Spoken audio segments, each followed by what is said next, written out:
Tapestry of Menna, first episode, The Weaving of Light in the City of Radiance. That morning, Alexandria looked like half-finished painting, beautiful in its calm, graceful in its details, yet waiting for the touch of an artist who could see beyond the surface. The streets pulsed with life, but behind the noise and the crowd, there was a faint whisper of beauty, a voice only heard by those whose hearts had been trained to listen. Menna Abu Futuh walked calmly along the corniche, the sea breeze playing with the edges of her colorful veil, painted in the hues that resembles the Alexandrian dawn. In her hands she carried a small sketchbook, not for random doodles, but for maps of light, connecting people to places, signs to face, what was to what could be.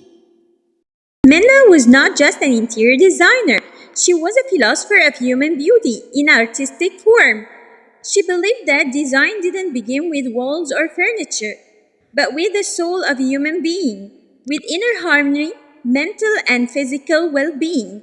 She always said, a healing home begins with a person who knows themselves.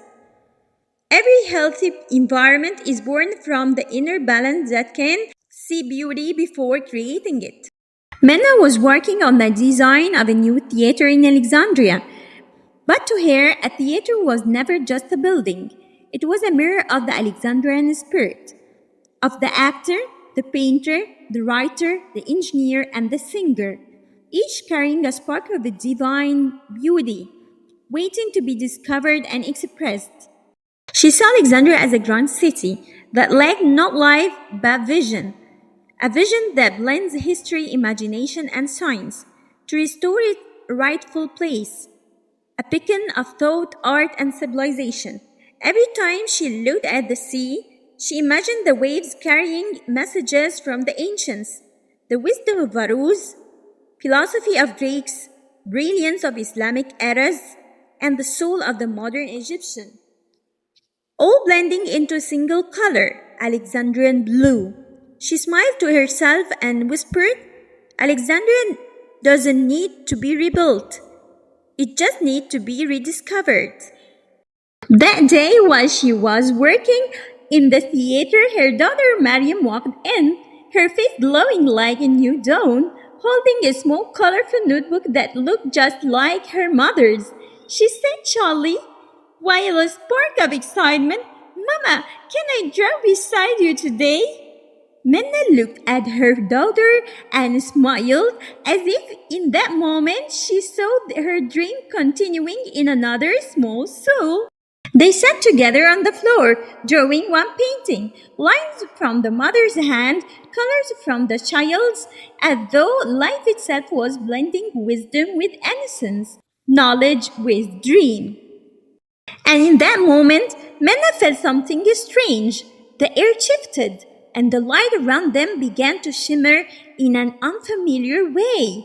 Mariam lifted her head and asked, Mama, why is the sea glowing like that? Menna laughed softly and replied, Maybe because he hears us drawing? But the truth was deeper than that. For what they were painting was not just a picture, it was a gateway. Thread of light connecting art with science, heart with mind, past with future. And Mariam didn't yet know that she was about to enter that world herself, the world that would reveal the true meaning of art, humanity, and love. From a far warm sea breeze rose, carrying the first melody of a new weaving, a tapestry that would change everything from Alexandria to the heart.